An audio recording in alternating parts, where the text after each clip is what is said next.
to share with you a picture and ask you now you are all muted again, but well, you can react on the chat. Is this a picture that you have seen before? Have you been in the meeting such as this one?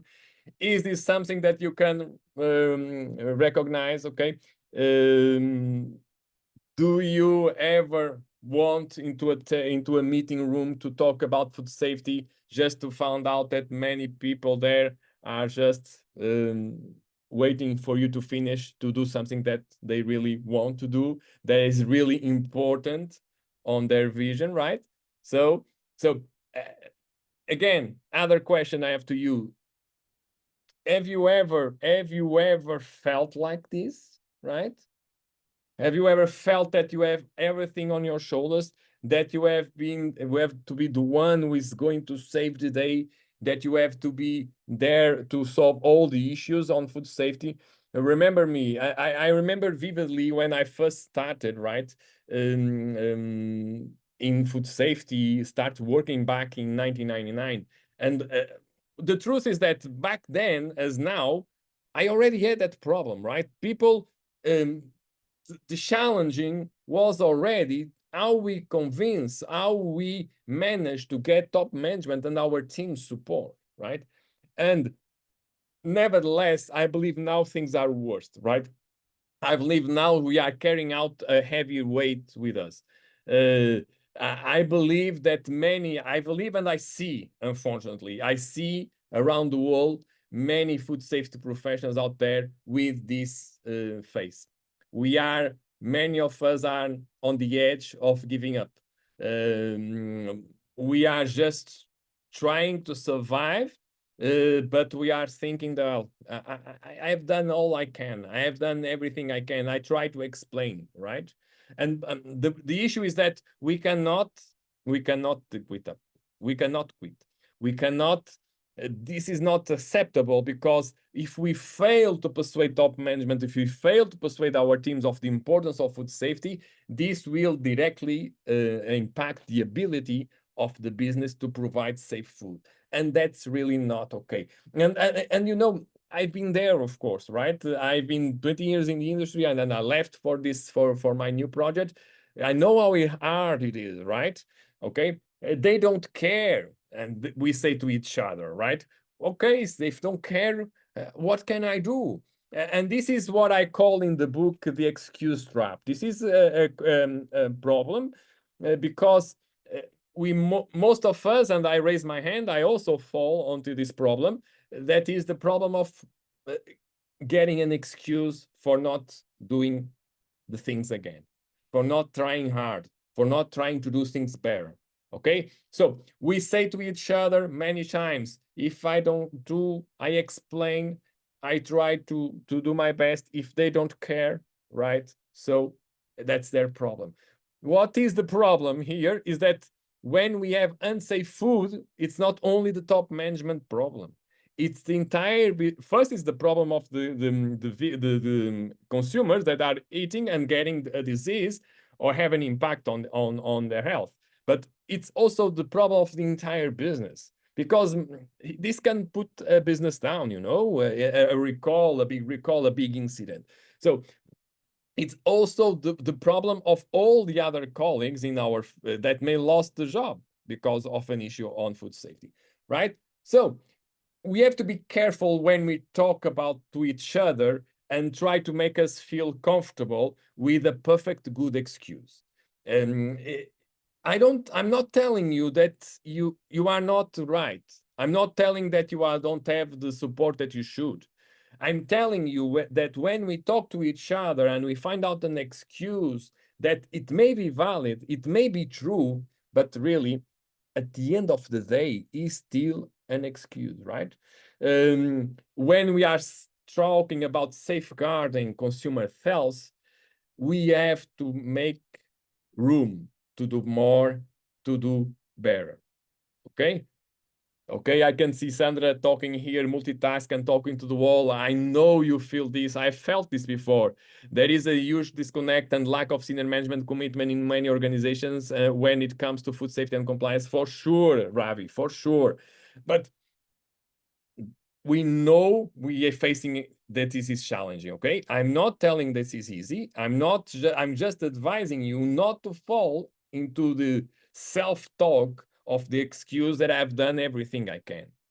Okay, we are facing a very complex challenge, and I feel like that. I felt like that. It's like we want to run, we want to do more, want to do better, but we are just with this heavy load behind us. We are carrying out heavy load because people don't follow us. People don't want to do what we do, and I've been through all of this. Okay, and the frustration of not being listened, the frustration of not having sufficient resources, so after all this struggle for me, and when I started this new phase of my life, of my professional life, I started to develop how can I help food safety professionals? And I start by, of course, the trainings. You will need the FSSC, the ISO, the GFSI, the food fraud, the food defense, the food safety culture. Everything is very important, of course. But then when I talk with food safety professionals, what I get, it's hard, it's difficult, I'm not listening, no one listens to me, no one understands me. So what I think, well, I have to find out a way to help them in this struggle, because this seems to be the most important struggle we face every day, right? So how come I can give you a process to get support, right? It's not magic. As I told you, you are not magical. We have seen before in the beginning with this simple example that we can transform when we are talking about things that we love, and that can be, if well presented, people will listen, right? People will stop and listen to us if we present the things the form correctly. So I will try to find out the way, right? This was the challenge. I want to lose this weight from me. I want to get me into a new level of capability and to develop a better food safety system, right? So we have to find a way to reply to the question how they will listen to me. And of course, based on what you know me, many of you have a lot of experience also. You kind to get to learn. You get to learn during our life, our experience. You learn small tricks we can use to try to have better chance of being heard, of being supported. So I based on my experience and based on some trainings, especially with Donald Miller, okay.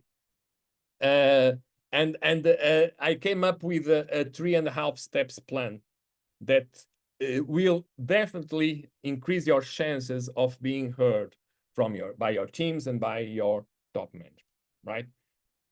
But to do that, I first like to share with you, because we need to get people attention. We need to get them to listen to us. So what I found out that is very effective on that, on stopping people, on grabbing their attention, is stories, right? So I suggest to you all to start inviting your top management on your teams into a story, into the food safety story, right? Why? Because our brains are really triggered to like stories. We started, and this can be even, and some scientists connect this issue with our evolution, an evolutionary point of view, because we didn't have 200, 300 years ago, we didn't have internet, we didn't have TV, we didn't have radio, no? And we didn't have books if you go further away, right? So people have to spread their knowledge by somehow, some way. And the way they did it was through stories. They sit down at the end of the day and talk about what they did. They spread the knowledge generation to generation, especially using the frame of stories. So this may be the reason. But well, nevertheless, you love to hear a good story, right? You love to read a good book, okay? So we have to write, to try to frame this as a story. And we all know that stories have some characters in common, right? So the first thing I'd like to share with you is the importance of one character that is present in all stories. In all stories, you'll find someone that has a problem, that has a challenge, someone that is struggling, right? And the story is exactly focused on solving the problem, on how this character will solve the problem, okay? So I don't know, many of you are young, maybe you don't know Daniel LaRusso, but Daniel LaRusso had a problem, okay? He was bullied, he need to start being strong and be able to fight karate, right? We can see in movies and books of 007, he always has a problem. Every movie, every book is a different problem, but he needs a problem that he needs to save the world, to save someone, or so on, or so on. We have Harry Potter. If you go to the movies, and Harry Potter is even more interesting because Harry Potter, when he started, he didn't know that there was a problem, okay? Even for us in food safety, we also have that problem. Many of our colleagues, many of the food top management don't even realize that food safety is a problem, okay? But Harry Potter, he started without knowing, but then he came and understand that he had an issue, he had a mission, he had to solve many challenges to be able to win the day, okay? So when we talk about stories, and stories are a good way for us to get attention from people, you will see that there is always in the story a character that you call the hero, okay? So all these characters here are the hero of a story. So you may think, well, if a food safety story needs a hero, who should be the hero? And you may look to yourself, okay, I should be the hero. Maybe it's the food safety professional that is the hero. And that is where you are wrong. And that is one of the biggest mistakes we make. That's why we feel like those guys, like with a rock on the shoulders. We think we should do everything on our own. We don't need help. We just need to solve all the problems by ourselves, okay? And really, if heroes don't do that even in stories, as we are going to see in a minute. But that is a problem. We are really not the hero of the story. What I suggest is that you look at the food safety, you start to look at food safety and present food safety in your business as a story where top management is the hero, where your team are the heroes. Why? Because these people, and I cannot go in detail in this workshop, I will let that for the book, and the book you have explaining exactly why the hero is the hero.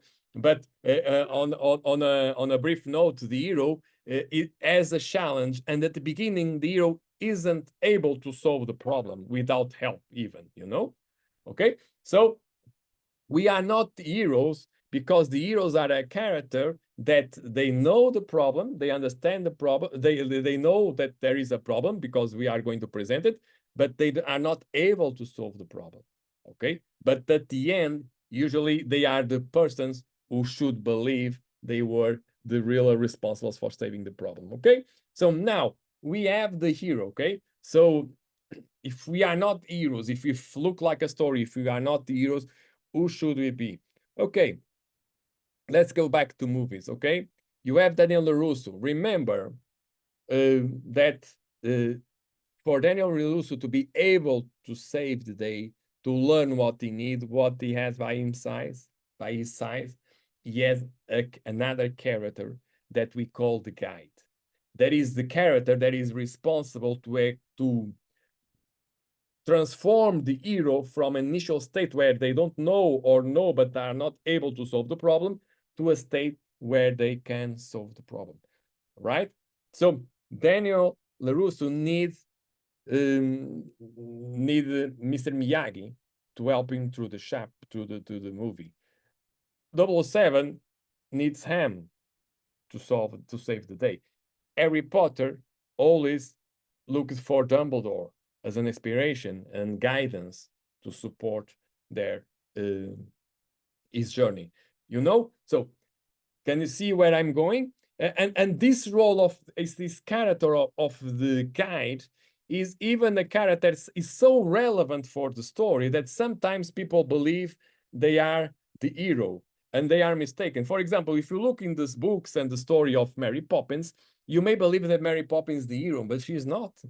She is the guide because it's not Mary Poppins that is facing the challenge in the story. The challenge is the family, and she comes to support the transformation from a point where they were frustrated, broke, with a lot of problems, to a problem where they solve all those issues. Okay, it seems like she's the hero, but she's not. She is really the guide of that story. You can go to, for example, to Hunger Games.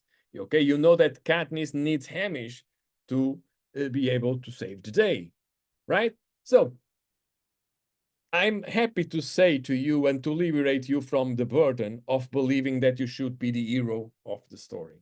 Okay, you are not the hero of the story. We, as food safety professionals, if we look and use this frame of stories, we are the guides.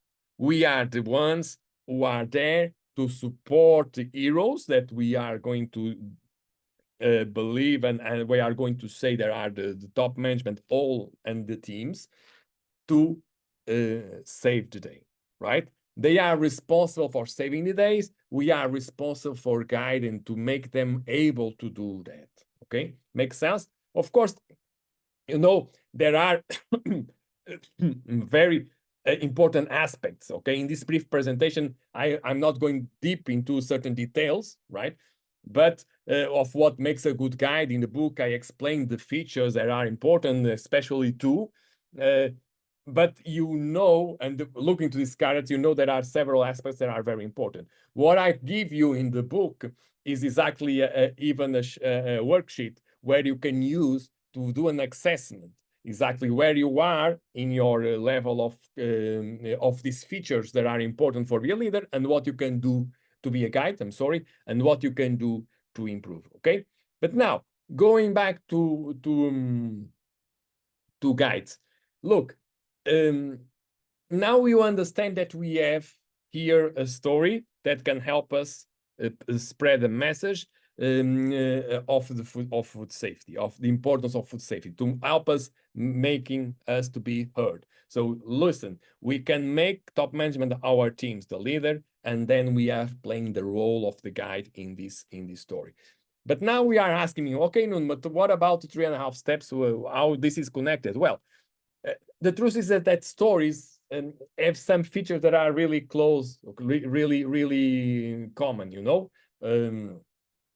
All the stories have some specific aspects and the characteristics, that the good ones, right? That make us become addicted to it. Okay, and that's why I'm asking you, what at the end of the day, what makes a good story good?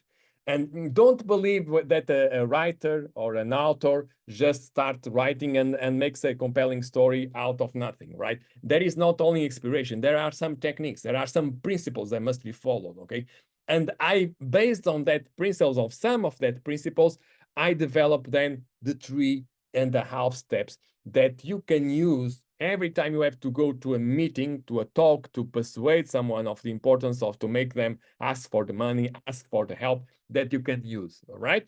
So what do you find at the beginning of any story? If you are going to stay until the end of the movie, if you are going to read until the end of the book, believe me, right? Believe me, you are not going to do it unless you understand right at the beginning what is at stake, what is the problem, right?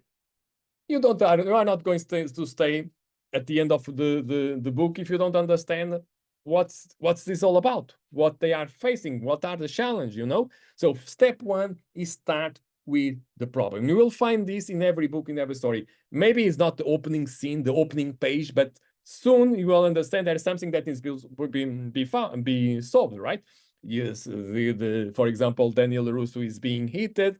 For example, 007 has to save a country, or so on and so on. So start with the problem. Now, there is here a very important nuance. It is that when you have, for example, a story, you can start by a tangible problem. What this means? It means they state the problem. Okay, the bomb is going to explode. The rock is eating the hearse. Or whatever is the big problem that is happening in food safety, in business. You shouldn't go with the tangible problem. Why? Because if you go to top management and your teams with the tangible problem, what you'll find out is that they have many problems to solve every day, right? It's just another problem. Okay, so you have to make it and to frame it in another way. So don't just go, we need training, we need the machine, we need the certification, we need that, because this is tangible, right? But frame it as an intangible or an aspirational problem. What this means? Okay, intangible means that you should reframe the problem in a way that makes them feel bad if they don't do anything, right?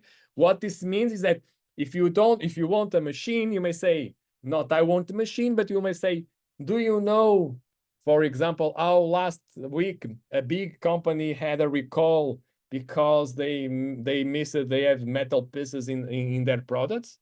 Do you know how they face challenge, how they are struggling to survive after this problem? I believe we need this machine to avoid this to happen to us. Okay, we can go trying to make them understand, not starting exactly by the problem, but starting by a situation where they feel they connect with that situation. Okay, of course, you can always go for the money, the ROI, the importance of the money, but it's not always that is the solution for everything. Okay, you can try to go for reputation, for example. You even then try to go for the aspiration aspect, as I told you. You can, if you know very well your hero, you may know how they want to be seen. This is important for top management. You know, Bill Marler, he wrote the preface of the book, and he talks about the importance of the ego in top management. They usually, many times, they have a big ego, right? So try to know how they like to be seen, and then you can present always something like, you know how we like to be seen as a leading company in innovation or in waste reduction or in novelty foods or so on. I believe we need this certification, this machine, this training to be able to achieve that. Okay. Do you know how we are known by the business as we are always the first to achieve this kind of situation? Okay. Then I believe we need this and that, right? So go with the problem. Don't do small talk. If you want them to listen, you have to start by something that is really important. They understand there is a problem, but they don't understand it's just another problem. They understand a little bit. They feel bad if they don't do something, or they feel good because this will fulfill some aspirations of the business of their own individuals. Thank you, Bianca, for supporting this idea. Okay, so this is step one. We start with the problem. Then we have to do step two, that I name it state the stakes. Why? Because you are not going to watch the movie and the book and read the book until the end if the problem is just to move one bottle from one side to another. Okay, the stakes must be high. Okay, there should be something that happens if you don't do nothing, right? Okay, so what are the negative outcome of doing nothing? This is the time where we reinforce the problem. Okay, so if we are talking by the machine, you may say, well, you may face bad publicity, you may have increased food waste, you may decrease revenue.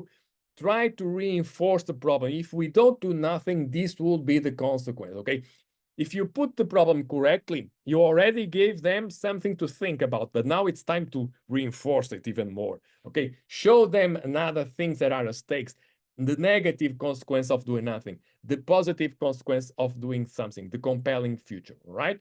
Okay, this is important because sometimes the top management also are on the optimist side.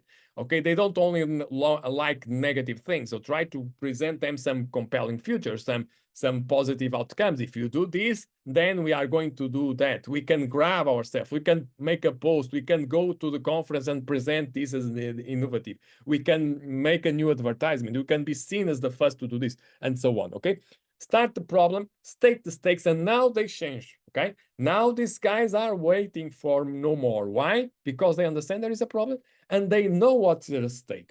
And now it's where you go.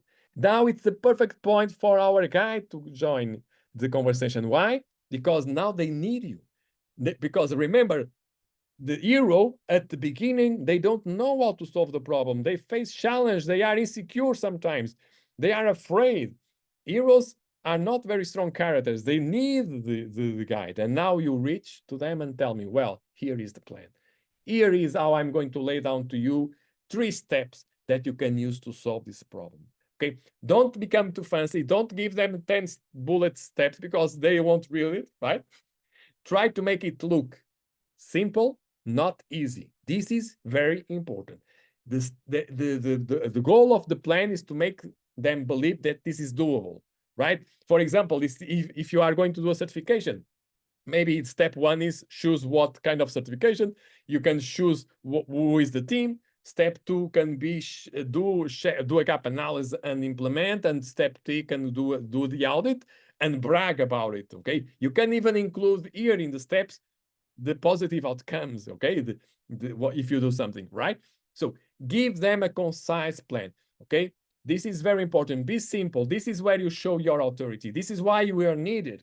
This is the role of the guide, to give them the plan, what needs to be done to solve that problem. Okay, so you may believe now that you have everything. So you start with the problem, they know the stakes, and they have the plan. So they have everything to save the day, right? But still, I have one last advice. That is the half step. The final half step is don't leave the room without call them to action. Don't leave them procrastinate. Don't leave them believing, okay, I agree with you. That's a good idea. Let's talk again next month. No. Okay, go prepared. And in the worksheet that I prepare in the book, I will show you. Go prepared to the meeting with already something done to start step 1. Okay, call them to actions. Initiate the plan for them. What hero needs more? You are telling them the plan, and you are telling them this. You are preparing already the step 1. Okay, so how this can be, for example, do your homework, have some budgets, talk with some certification bodies, talk with the consultant, talk with the training organization, make plans for a meeting already. So you just go to top management, tell them, well, I have already arranged a meeting with this. Can we do this next morning? I know a business that already has this in place, and they allow us to go there. Can you come with me there next Monday, next Tuesday? Okay, start a plan for them, right? So guys, that's exactly what I have to share with you about the 3.5 steps. Look at your steps. Start with a problem, make it intangible or aspirational. Okay, state the stakes, reinforce the importance of doing things, and show them what happens if nothing is done. Then you present the plan. That's where your knowledge comes. Explain exactly how this can be solved in 3-4 steps, right? Main steps. And finally, you start right away with them in that moment. Get them to do the meeting. Get them to go do the visit. Get them to read the budgets right away. Okay? Okay. Now, what I have more in the book? Well, guys, in the book, I have here a spreadsheet, a worksheet that you can print, and you can, every time you go to the meeting, such as this one, you can go and be prepared. Okay, start. What is the problem you are going to present? What is the aspirational? What are positive outcomes? What are negative outcomes? What are the plan that you are going to present? And now you are going to call them to action. Okay, I think you should print this. You should have this near you. And if you have this near you, okay, you will for sure be very prepared. I am going to guarantee, sorry for that, that you have 100% no, because unfortunately, sometimes things really don't happen. But well, you are going to learn. Maybe first time you use these 3.5 steps, maybe it's a no. And maybe after 100 is still a no, because of course this doesn't guarantee anything, but this gives you an edge. This gives you more, you are more likely to get the yes at the end of the day. All right. Thank you, Mary, for your kind comments, guys. But I don't like, if many of you have already been in my webinars and are part of my community, and you know that I am all about communities and doing journey together. So, guys, I didn't want to make the book just as something that is static. Okay, so inside the book, you also have what? You also have a button where you can access a shared board, where I'm going to invite everyone to share their experience. Okay, this can be an inspiration for everyone. If you go there and share, oh, I used for this problem, I presented these stakes, I gave this plan, and I gave this call to action. And believe me, okay, this is totally anonymous. So you didn't have to. You don't have to put your name. You just can use a nickname, whatever you want. Okay, you just go there. You just put your nickname and start sharing how you are going to use these 3.5 steps and tell if it's working or not. This can be a place where you get inspiration from others. Okay, they need this and they did that. Okay, that let's try do that in here also. So this is something that I like to do with you. Okay, so